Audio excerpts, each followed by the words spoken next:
大家好，今天来跟大家分享的是，小公司为何一辈子做不大的原因。这个问题往往并非单一因素所致，而是多种因素相互作用的结果。待会我将首先说到的，最容易被老板所忽略的人力资源不足之外，还有一些其他重要的原因也在起作用。下面我们将进一步探讨这些因素。一、缺乏清晰的发展战略。许多小公司缺乏一个长远和清晰的发展战略，他们或许对当前的市场有一定的应对策略，但对于未来的规划模糊不清，没有明确的目标和发展蓝图，公司很难做出有效的资源分配和市场定位，也难以抓住或创造更大的商业机会。而在制定策略过程，许多小公司老板们最常忽视的地方是人手问题。不少企业主面对业务扩展的需求时，常常会因为对成本的担忧而迟迟不敢增加人手。殊不知，这种过于保守的策略，往往反而成了制约企业发展的最大障碍。首先，我们必须认识到，一个企业的成长，不可避免的需要更多的人力支持。当业务量增加时，原有的人力配置若不能相应增加，则势必导致员工的工作负担过重，进而影响工作效率和服务品质。老板可能会思考，我一个月赚的钱仅够支付几个员工的薪水，我怎能再增加更多的负担？这样的考虑无疑是实际的，但也是短视的。事实上，人手的增加并不单纯是成本的增加，更是扩展业务、提高效率的必要投入。当一个企业主决定招聘更多员工，他其实是在为企业注入新的活力和潜力。新员工不仅可以分担现有员工的工作压力，还能带来新的想法和创新，这对于任何希望持续成长的企业来说都是无比珍贵的。再者，当业务量超过了员工的工作极限时，老板若仍坚持不增加人手，最终只会使得所有人都处于过度劳累的状态，不仅工作效率低下，还可能因为无法及时应对客户需求而失去业务机会。这种短期内看似节省了成本的做法，长远来看，实际上是在损害企业的利益。企业主可以考虑逐步增加人手，首先从那些最需要支援的部门或岗位开始，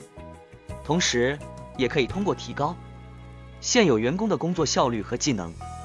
来弥补人手不足的问题。例如，通过培训提升员工的专业技能，或者引入自动化工具来减轻员工的工作负担。二、资金周转不灵。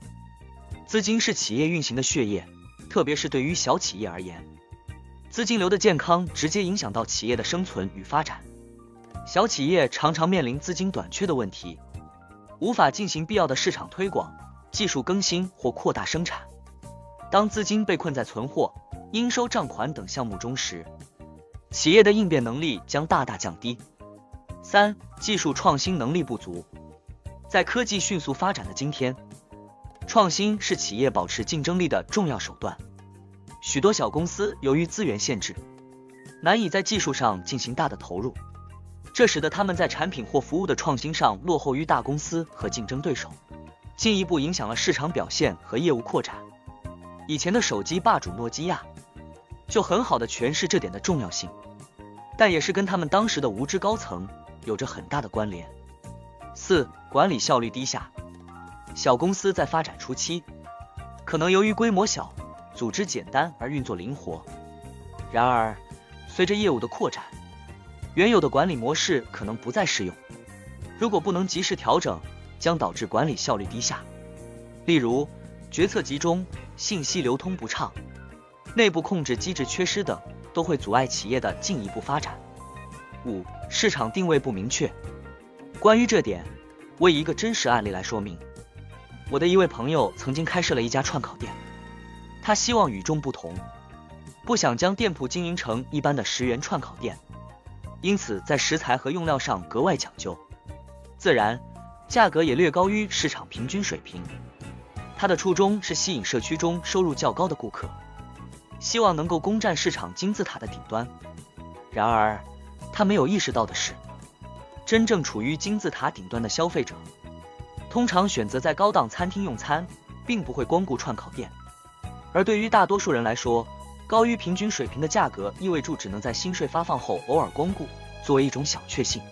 他的目标客群本应是中产阶级，但在当前的市场环境下，这部分人群相对较小，导致他的生意难以盈利。这个案例清楚地展示了市场定位不明确所带来的风险。理解目标顾客的真实需求和消费行为是极为重要的，这不仅关乎产品定价，也影响到整体商业策略的制定。缺乏这种洞察力可能导致资源浪费，